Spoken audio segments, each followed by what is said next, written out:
জয় বাংলা, জয় বঙ্গবন্ধু, এটাই বাস্তব। I love you. দিনকালের যে অবস্থা ভাই, বুঝছেন, এতে মনে হইতেছে ভাই জয় বাংলাই ভালো ছিল, বুঝছেন।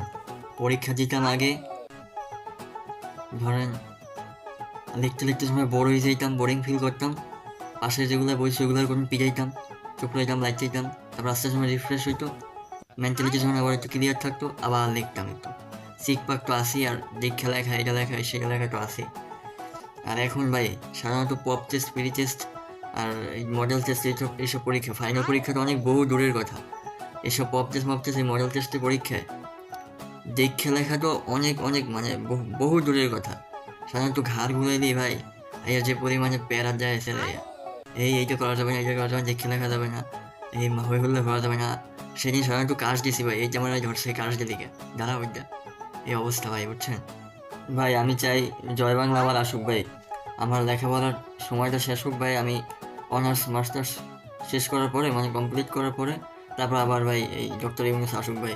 এই সীমিত সময়ের জন্য জয় বাংলাতে আবার আসুক ভাই, বুঝছেন। জয় বাংলা, জয় বঙ্গবন্ধু, এটাই বাস্তব। I love you.